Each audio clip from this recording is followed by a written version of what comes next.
नमस्कार दोस्तों and welcome to my channel. आज हम सीबीएसई क्लास 10th का मैथ्स का चैप्टर देखेंगे, pair of linear equations in two variables. और आज हम सॉल्व करेंगे एक्सरसाइज 3.4। इसका क्वेश्चन नंबर 2 है, form the pair of linear equations in the following problems and find their solutions if they exist by elimination method. आपको क्या करना है कि ये जो नीचे प्रॉब्लम्स गिवन है, आपको उनकी पहले लीनियर इक्वेशन का जो पेयर है वो बनाना है, उसके बाद उनका सॉल्यूशन फाइंड करना है, यानी कि एक्स और वाई की वैल्यू फाइंड आउट करनी है यदि वो एग्जिस्ट करती है। और कौन से मेथड से फाइंड आउट करोगे? हमारे लीनियर इक्वेशन का solution by using elimination method. ठीक है, अब इसका पार्ट 1 देखते हैं। If we add 1 to the numerator and subtract 1 from the denominator, a fraction reduces to 1। मतलब एक फ्रैक्शन है, उसके अंदर हमने क्या किया, जो उसका न्यूमरेटर है उसके अंदर हमने 1 को ऐड किया और उसके डिनोमिनेटर से हमने 1 को सब्सट्रैक्ट किया, तो जो फ्रैक्शन है वो 1 बन जाता है।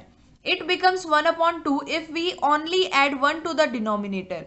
और अगर हम सिर्फ और सिर्फ उसके डिनोमिनेटर में 1 ऐड करते हैं तो जो पूरा फ्रैक्शन है वो 1/2 बन जाता है। ठीक है, व्हाट इज द फ्रैक्शन, हमें फाइंड करना है कि कौन सा फ्रैक्शन है, यानी कि फ्रैक्शन की वैल्यू क्या है। ठीक है, तो इसका आंसर देखते हैं।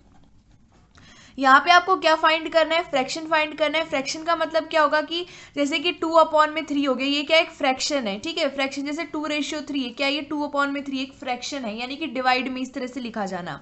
तो हमें फाइंड आउट करना है कि यहाँ पे फ्रैक्शन क्या होगा। हमें नहीं पता कि इसका न्यूमरेटर क्या है और हमें नहीं पता इसका डिनोमिनेटर क्या है। ठीक है, तो हम मान लेंगे let the fraction is equals to x/y। इसलिए हमें नहीं पता कि यहाँ पे इसका न्यूमरेटर क्या है, इसका डिनोमिनेटर क्या है, इसलिए हमने मान लिया कि जो फ्रैक्शन है वो क्या है, x/y है। ठीक है, अब आपको फाइंड करना है कि x की वैल्यू क्या आएगी और y की वैल्यू क्या आएगी। ठीक है, तो यहाँ पे अकॉर्डिंग टू द क्वेश्चन देखते हैं। क्वेश्चन के हिसाब से सबसे पहले इक्वेशंस बनानी है, पेयर बनेगा लीनियर इक्वेशन का, तभी तो x और y की वैल्यू फाइंड आउट करोगे। अब यहाँ पे क्वेश्चन में क्या बोला है कि अगर ये जो फ्रैक्शन है x/y, आप क्या करते हो, अगर आप ये जो फ्रैक्शन है इसके न्यूमरेटर में 1 ऐड करते हो और इसके डिनोमिनेटर से सब्सट्रैक्ट करते हो 1, यानी कि y माइनस में 1 करते हो, तो इसकी वैल्यू कितनी आती है, इस फ्रैक्शन की 1 आती है। तो यहाँ से आपको इक्वेशन बनानी है। कैसे बनाओगे इक्वेशन? y-1 इधर डिवाइड में उस साइड जाके मल्टीप्लाई हो जाएगा 1 से, तो ये हो जाएगा x+1 is equals to y minus में 1। ठीक है, अब क्या करोगे आप, दोनों जो हमारे पास वेरिएबल वाली टर्म है उनको एक साइड ले जाओ, तो ये बन जाएगा x, y उस साइड जाएगा तो -y। अब इक्वल्स टू यहाँ पे क्या है, -1 है और इधर 1 आएगा तो -1, यानी कि -1 कितना हो जाएगा, -2। तो ये आपके पास इक्वेशन नंबर 1 आ गई। ठीक है, अब आपको एक और इक्वेशन चाहिए। आपको क्या चाहिए? पेयर चाहिए लीनियर इक्वेशन का, क्योंकि चैप्टर का नाम ही है pair of linear equation in two variables. ठीक है, तो यहाँ पे हमें पेयर देखना है लीनियर इक्वेशन का। एक इक्वेशन आ गई, दूसरी इक्वेशन फाइंड करते हैं। फिर से क्वेश्चन में देखोगे तो आपको क्या बोला है कि it becomes 1/2 if we add 1 to the denominator. अगर आप सिर्फ और सिर्फ डिनोमिनेटर में 1 ऐड करोगे तो ये जो फ्रैक्शन जैसे 1 बन गया था उसी तरह अब की बार 1/2 बन जाएगा, यानी कि ये जो फ्रैक्शन है अगर इसके अंदर आप सिर्फ और सिर्फ डिनोमिनेटर में 1 ऐड करते हो तो इसकी वैल्यू 1/2 आती है। ठीक है, अब आपको क्या करना है, आपको फिर से यहाँ से इक्वेशन बनानी है, क्रॉस मल्टीप्लाई कर दो, ये हो जाएगा 2x is equals to y plus में 1। y को उस साइड भेज दोगे तो ये हो जाएगा 2x माइनस में y इज इक्वल्स टू 1। ये आपकी सेकंड इक्वेशन आ गई। अब आपके पास फर्स्ट इक्वेशन आ गई है, सेकंड आ गई है, दोनों का यूज करना है और आपको क्या करना है, एलिमिनेशन मेथड यूज करना है और फाइंड करना है कि यहाँ पे इसकी वैल्यू क्या आएगी, किसकी वैल्यू आएगी, x और y की। ठीक है, तो यहाँ पे लिख लेते हैं सबसे पहले दोनों equation. x minus Y is equals to -2, this is our first equation, and 2x minus Y is equals to 1 is our second equation. अब यहाँ पे एलिमिनेशन मेथड में आप क्या करते हो, इसका स्टेप नंबर 1 ये होता है कि आपको क्या करना है कि दोनों इक्वेशन में से किसी भी एक वेरिएबल के कोफिशिएंट को सेम बनाना है। तो यहाँ पे -1 कोफिशिएंट है y का और यहाँ पे भी -1 कोफिशिएंट है y का, यानी कि आपको इनको चेंज करने की जरूरत नहीं है। ठीक है, अब आपको क्या करना है कि यहाँ से y को हटाना है, तो -y और y कब हटेगा, अगर इनमें से एक y अगर पॉजिटिव बन जाता है, अगर एक आपको -y गिवन है दूसरा -y गिवन है, दोनों को कैसे हटा सकते हो, अगर आप इन दोनों को माइनस कर दोगे तो ये माइनस माइनस प्लस बन जाएगा, यानी कि -y प्लस में y बन जाएगा और ये एलिमिनेट हो जाएगा, है ना। तो हम क्या करेंगे, दोनों इक्वेशंस को हम कर देंगे सब्सट्रैक्ट। यहाँ लिख देते हैं subtract equation number second from equation number 1। Equation number second को हम क्या करेंगे, इक्वेशन नंबर 1 से क्या करेंगे, सब्सट्रैक्ट करेंगे, तो ये हो जाएगा x माइनस में y माइनस में 2x माइनस में y, हमेशा ब्रैकेट लगाना, इज इक्वल्स टू -2 माइनस में 1। ठीक है, ये हो जाएगा x माइनस वाई माइनस में 2x प्लस में y इज इक्वल्स टू -3। ये कैंसिल हो गए। अब x माइनस में 2x कितना बचेगा, ये बचेगा minus X is equals to -3, minus minus cancel, मतलब x की वैल्यू आपके पास कितनी आ गई है, 3 आ गई है। अब ये जो x की वैल्यू 3 आई है, आपको क्या करना है, इसको इक्वेशन नंबर 1 या फिर इक्वेशन नंबर 2 के अंदर पुट कर देना है ताकि आपके पास y की वैल्यू आ जाए। तो कर देते हैं, यहाँ पे मैंने लिख दिया है put x is equals to 3 in equation number 1, और इक्वेशन नंबर 1 है x minus Y is equals to -2। यहाँ पे x की जगह अगर 3 पुट करोगे तो ये हो जाएगा 3 minus Y is equals to -2, ये हो जाएगा minus Y is equals to -3 -2, यानी कि y की वैल्यू कितनी आएगी, -5, और यहाँ पे माइनस है तो माइनस माइनस कैंसिल, यानी कि y की वैल्यू आएगी 5। ठीक है, वैल्यू आपके पास 3 आई है। ठीक है, तो दोनों वैल्यूज आ गई हैं। अब आपको पता है कि हमने फ्रैक्शन को क्या माना था, यहाँ लिख देते हैं hence the required fraction is, हमने क्या माना था, हमने माना था कि जो हमारा फ्रैक्शन है वो x अपॉन में y है। अब यहाँ पे x की वैल्यू 3 आ गई, y की वैल्यू 5 आ गई, यानी कि ये क्या बन गया, ये हमारे पास बन गया है हमारा रिक्वायर्ड फ्रैक्शन। और हमें जो कंडीशन गिवन थी उसको हम वेरीफाई करेंगे। हमें क्या बोला था कि ये जो फ्रैक्शन है अगर इसके अंदर क्या करते हो आप, न्यूमरेटर में 1 ऐड करते हो, डिनोमिनेटर में -1 करते हो, तो ये वैल्यू 1 आती है। कैसे 1 आएगी देख लेते हैं, 3 प्लस में 1 हो जाएगा 4, 5 माइनस 1 हो जाएगा, डिवाइड में 4 कैंसिल, यानी कि 1, ये तो सही है। अब दूसरी कंडीशन क्या बोली थी कि ये जो फ्रैक्शन है अगर इसके अंदर सिर्फ और सिर्फ डिनोमिनेटर के अंदर आप 1 ऐड करते हो तो ये क्या हो जाएगा, 1/2 हो जाएगा, तो ये कितना हो जाएगा 3, और डिवाइड में 5 प्लस में 1 कितना हो जाएगा, ये हो जाएगा 6, यानी कि 3 1 जा 3 2 जा, ये भी 1/2 हो गई, यानी कि दोनों कंडीशन हमारी सेटिस्फाई होगी और हमारी रिक्वायर्ड जो फ्रैक्शन आई वो है 3/5। ठीक है, इसका सेकेंड पार्ट देखते हैं। 5 years ago, 5 साल पहले, Nuri was thrice as old as Sonu, मतलब कि जितनी एज सोनू की थी उससे 3 गुना एज थी न्यूरी की। 10 year later, 10 साल बाद में, Nuri will be twice as old as Sonu, यानी कि जितनी एज 10 साल बाद में सोनू की होगी उससे डबल, यानी कि उससे ट्वाइस क्या होगी, उससे 2 गुना बड़ी होगी न्यूरी की age. How old are Nuri and Sonu, हमें बताने की प्रेजेंट एज क्या है न्यूरी और सोनू की। ठीक है, तो इसका आंसर देखते हैं। आपको यहाँ पे क्या बताना है कि प्रेजेंट एज न्यूरी की कितनी है और प्रेजेंट एज हमारी सोनू की कितनी है। तो हम क्या करेंगे कि न्यूरी की एज को तो हम x ईयर मान लेंगे और जो सोनू है उसकी एज को हम मान लेंगे y ईयर्स। ठीक है, तो यहाँ लिख देते हैं let the present age of Nuri is equals to x years. हमने मान लिया है कि जो प्रेजेंट एज है न्यूरी की वो है x ईयर्स। ठीक है, और यहाँ लिख देते हैं and the present age of Sonu, हमने सोनू की एज मान लिया है कि जो सोनू की एज है वो है y ईयर्स। ठीक है, तो हमने दोनों की एजेस मान ली हैं और हमारे पास 2 वेरिएबल होते हैं लीनियर इक्वेशन 2 वेरिएबल के अंदर, जो है x और y। ठीक है, अब आपको क्या करना है कि फाइंड आउट करना है कि x और y की क्या वैल्यू होगी यूजिंग एलिमिनेशन मेथड। उसके लिए आपको 2 इक्वेशंस चाहिए, तो सबसे पहले दोनों इक्वेशंस बताएंगे। तो सबसे पहले आपको यहाँ बोला है कि 5 years ago, तो यहाँ लिख लेते हैं 5 years एगो, तो 5 साल पहले की बात है, मतलब कि दोनों की जो प्रेजेंट एज होगी उससे 5 पहले तो माइनस हो जाएगा, यानी कि x माइनस में 5 is equals to y minus में 5।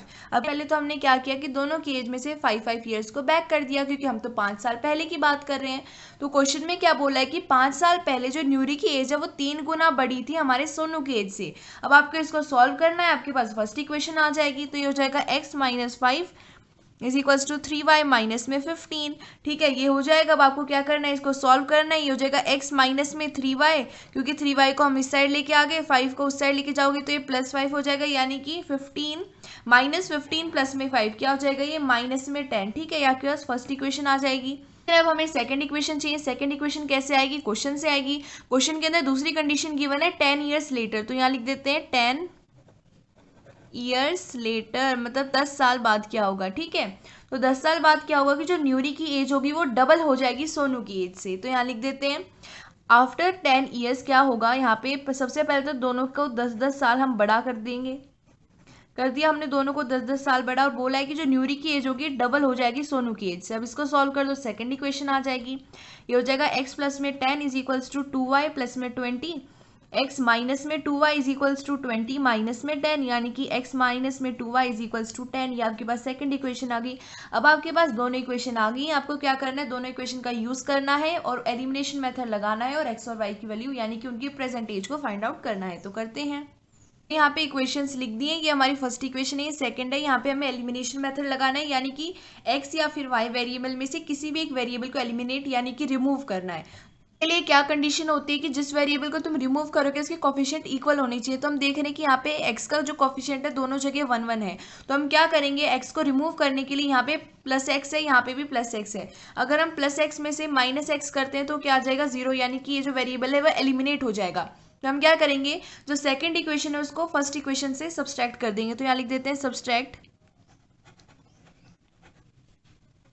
Equation number second from equation number 1। ठीक है, तो ये क्या हो जाएगा, x माइनस में 3y, मैंने बोला है कि हमेशा माइनस लिखना है यहाँ पे, तो x माइनस में 2y is equals to -10 minus में 10, इसको सॉल्व कर दो y की वैल्यू मिल जाएगी। हम करते क्या है कि देखो हमने एक वेरिएबल को एलिमिनेट कर दिया, तो जैसे हमने यहाँ पे x को एलिमिनेट कर दिया, अब हमारे पास सिर्फ और सिर्फ y की टर्म बचेगी। ठीक है, जब इसको सॉल्व करोगे तब y की टर्म वाली इक्वेशन बचेगी, उससे y की वैल्यू आ जाएगी। कैसे बचेगी दिखाते हैं अभी, x माइनस में 3y माइनस में x प्लस में 2y इज इक्वल्स टू -20। ठीक है, अभी x खत्म हो गया, अब सिर्फ y बचा, अब यहाँ से y की वैल्यू आ सकती है। समझ आ गया क्यों करते हैं एलिमिनेट। ठीक है, तो ये क्या हो जाएगा, 2y माइनस में 3y minus y is equals to -20, minus minus cancel, यानी कि y की वैल्यू कितनी आ गई, 20 आ गई। मतलब प्रेजेंट एज सोनू की कितनी है, 20 ईयर्स है। अब आपको क्या करना है कि सोनू की जो एज है उसको यूज कर आपको न्यूरी की एज फाइंड करनी है। अब करना क्या है कि जो y की वैल्यू आई है इसको इक्वेशन नंबर 1 या फिर इक्वेशन नंबर सेकंड के अंदर पुट कर दो और आपके पास न्यूरी की एज आ जाएगी। तो करते हैं put y is equals to 20 in equation number 1। Equation number 1 के अंदर पुट कर देते हैं। इक्वेशन नंबर 1 है x minus 3y is equals to -10, y की जगह आपको क्या पुट करना है, 20। तो ये क्या हो जाएगा, x माइनस में 3 इंटू में 20 is equals to -10, x minus में 60 इज इक्वल्स टू -10, ये हो जाएगा x is equals to 60 minus में 10, यानी कि x की वैल्यू आ जाएगी 50। ठीक है, तो यानी कि जो प्रेजेंट एज है न्यूरी की वो कितनी है, 50 ईयर्स है। तो यहाँ लिख देते हैं hence the present age of Nuri is 50 years and the present age of Sonu is 20 years। ठीक है, समझ आ गया। अब इसका नेक्स्ट पार्ट करते हैं। इसका थर्ड पार्ट देखते हैं। The sum of the digits of a 2 digit number is 9। Also 9 time this number is twice the number obtain by reversing the order of the digits, find the number.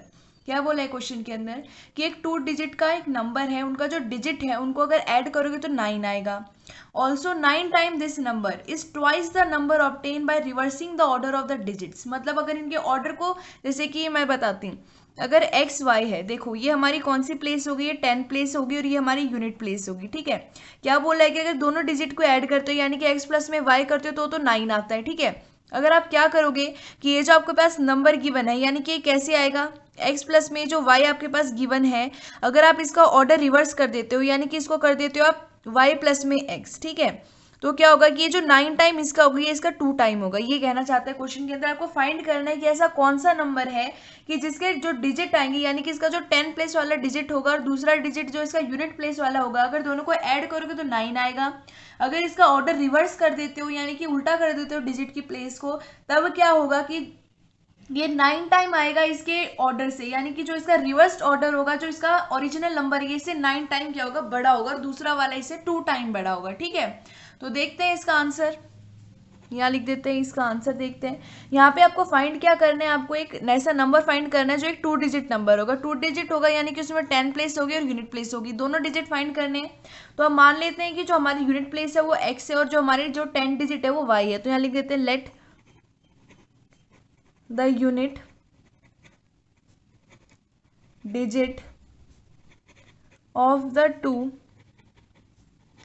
Digit number is equals to X. हमने मान लिया कि जो इसकी unit place होगी वो क्या होगी, एक्स होगी। और यहाँ लिख देते हैं and 10th digit of the 2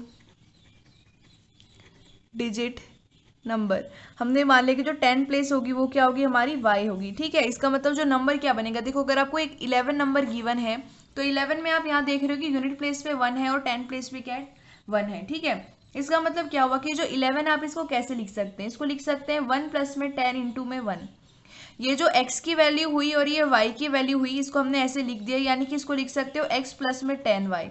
ये सेम वैल्यू आएगी, 1 प्लस में 10 इंटू 1 हो जाएगा 1, यानी कि 11।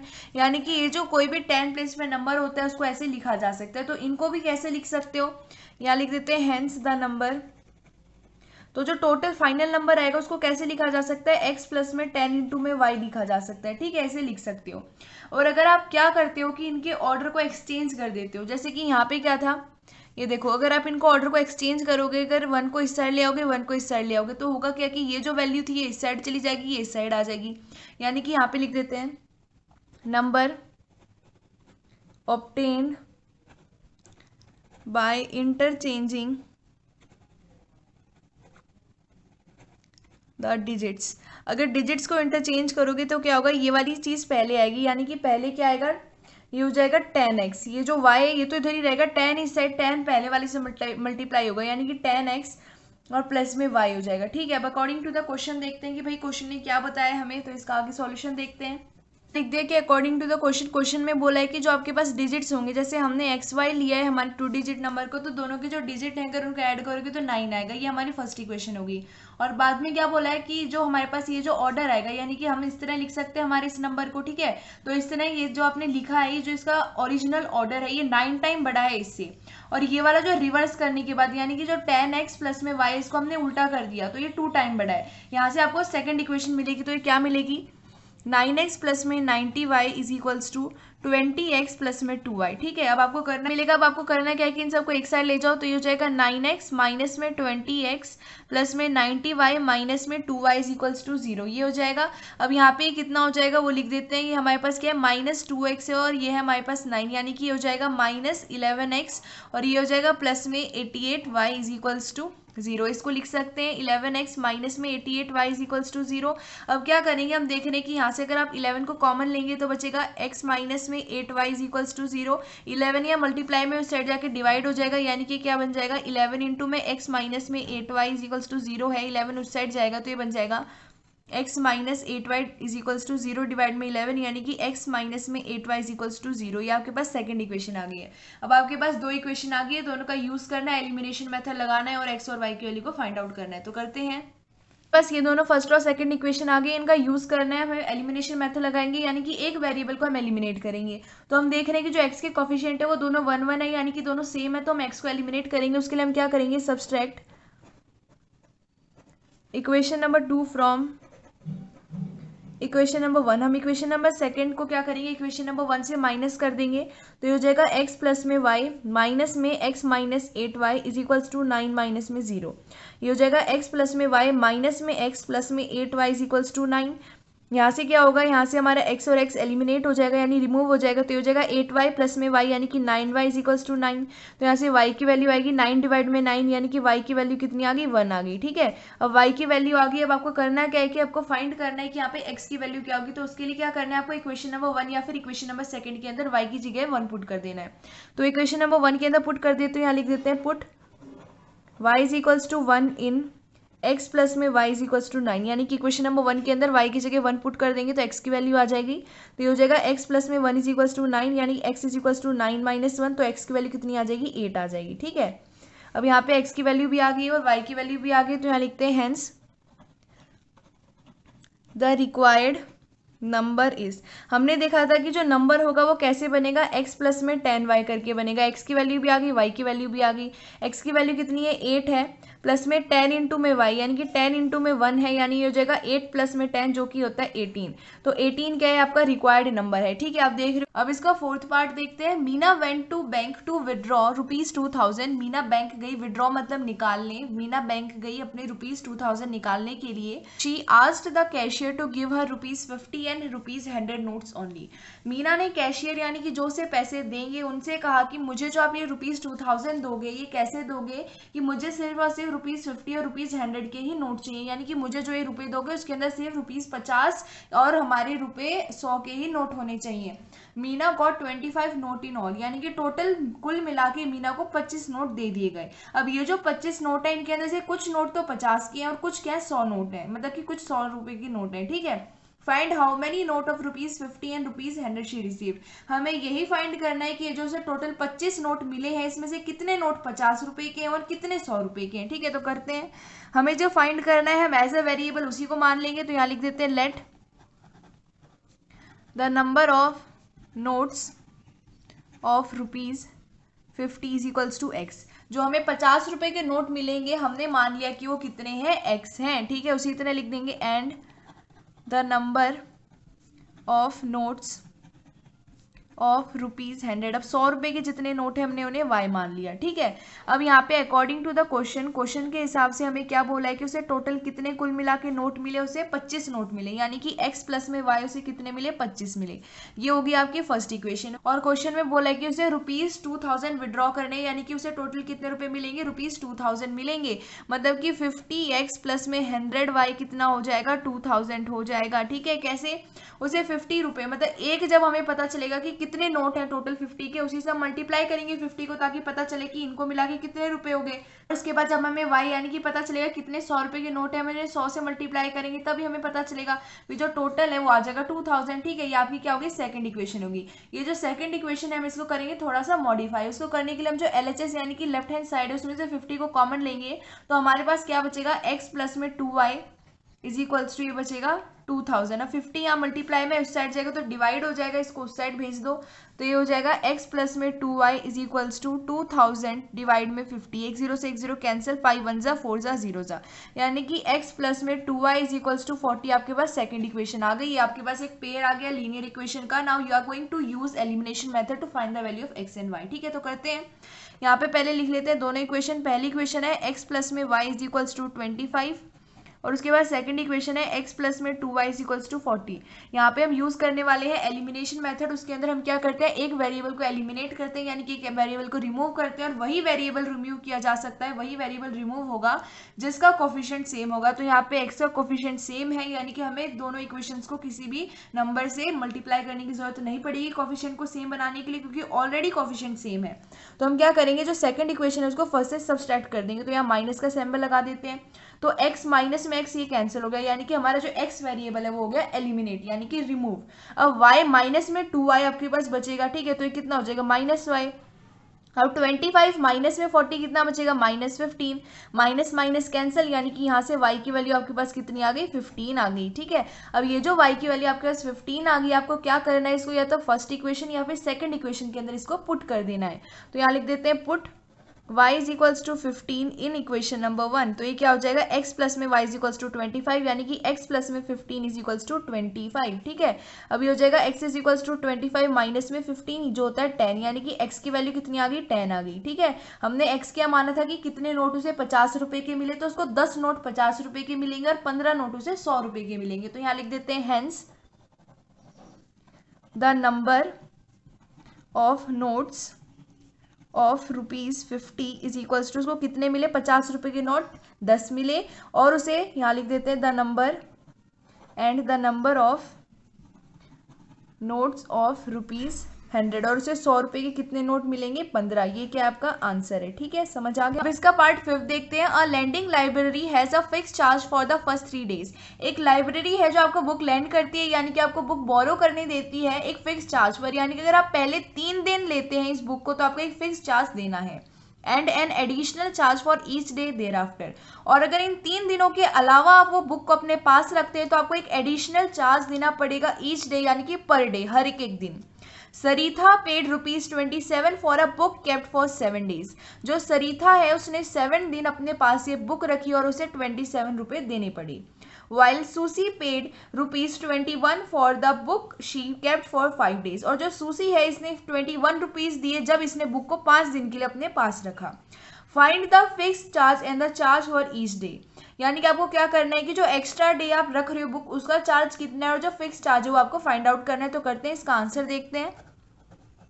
यहाँ पे आपको एक तो फिक्स चार्ज पता करना है और जो एक्स्ट्रा डे के लिए जो चार्ज लग रहा है वो फाइंड करना है। तो इन दोनों को वेरिएबल मानते हुए यहाँ लिख लेते हैं, let the fixed charge of book for first 3 days। पहले 3 दिनों के लिए आपको ₹X देने पड़ रहे हैं, जो आपका फिक्स्ड अमाउंट है, हमने ऐसा मान लिया है। उसके बाद जो एडिशनल चार्ज लग रहा है हम उसको मान लेते हैं ₹Y, लिख देते हैं and the charge of book of पर एडिशनल डे। अगर आप इसके अलावा यानी कि इन 3 दिन के अलावा अगर आप रखते हैं अपने बुक को पास में, तो क्या होगा, आपको ₹Y यानी कि एडिशनल चार्ज पर डे देना पड़ेगा। ठीक है, अब क्वेश्चन में क्या बोला है, अकॉर्डिंग टू द क्वेश्चन में क्या गिवन है कि जो सरिता है इसने ₹27 पे किए जब इसने 7 दिन अपने पास बुक रखी। एक तो इसको फिक्स्ड अमाउंट देना पड़ा होगा, प्लस में 4y इज इक्वल्स टू 27। अगर आप ये सोच रहे हैं कि हम यहाँ 4y क्यों ले रहे हैं, इसने तो 7 दिन रखी थी, तो ध्यान से सुनो, ये जो फिक्स्ड चार्ज है ना, ये कितने दिन के लिए था, 3 दिन के लिए था, और इसने टोटल कितने दिन रखी थी, 7 दिन रखी थी, तो 3 दिन के लिए तो फिक्स चार्ज हो गया। बचे हुए जितने दिन लगे उनके लिए लगेगा ना एडिशनल चार्ज, तो 3 दिन के लिए थोड़ी ना लगेगा। तो कितने दिन बचे, 4 बचे, तो यहाँ लिख दिया 4y इज इक्वल्स टू 27। ठीक है, ये आपकी फर्स्ट इक्वेशन होगी। इसी तरह जो सुसी है इसने ₹21 पे किए 5 दिन रखने के लिए, तो x किसके लिए चार्ज लग रहा है, जो फिक्स्ड अमाउंट है ये 3 दिन के लिए लग रहा है, इसने फिक्स्ड अमाउंट हो गया। उसके बाद 2 दिन बचे, यानी कि टोटल सुसी ने 5 दिन रखा था, इसमें जो फिक्स चार्ज है वो 3 दिन का उसने दे दिया। अब बचे हुए 2 दिन के लिए उसको एडिशनल चार्ज पे करना पड़ेगा, यानी कि 2y इज इक्वल्स टू इसने टोटल ₹21 पे किए, तो ये आपकी सेकंड इक्वेशन हो गई है। अब 2 इक्वेशन आ गई, हम करेंगे एलिमिनेशन मेथड का यूज और फाइंड करेंगे x और y की वैल्यू। ठीक है, यहाँ पे मैंने दोनों इक्वेशन लिख दी है। अब यहाँ पे हम कौन सा मेथड यूज करेंगे, एलिमिनेशन मेथड यूज करेंगे। इसका मतलब क्या होता है कि रिमूव करना, किसी एक हमारा जो वेरिएबल है उसको रिमूव करेंगे जिसका कोफिशिएंट सेम होगा। तो यहाँ पे जो हमारे पास x है उसका कोफिशिएंट सेम है, तो हम क्या करेंगे, जो सेकंड इक्वेशन है उसको फर्स्ट इक्वेशन से सब्सट्रैक्ट कर देंगे, यानी कि हम यहाँ लगा देंगे माइनस का सिंबल, ये कैंसिल हो जाएगा, 4y माइनस में 2y हो जाएगा, 2y is equals to 27 minus में 21 हो जाएगा 6, यानी कि हो जाएगा 2y इज इक्वल्स टू 6। तो y की वैल्यू आएगी 6 डिवाइड में 2, यानी कि y की वैल्यू आएगी 3। अब ये जो y की वैल्यू 3 आ गई है, आपको इसको इक्वेशन नंबर 1 या इक्वेशन नंबर 2 के अंदर पुट करना है ताकि आपके पास x की वैल्यू आ जाए।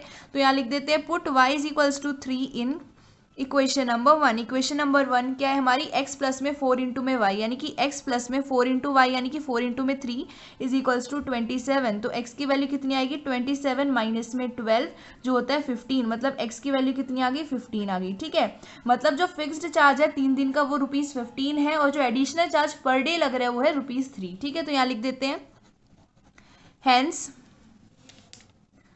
The fixed charge of book for first 3 days is equals to, ये x था जो हमारे ₹15 लगेगा, और जो हमें एडिशनल चार्ज यानी कि जो पर डे चार्ज देना पड़ेगा वो ₹3 है। तो लिख देते हैं एंड द चार्ज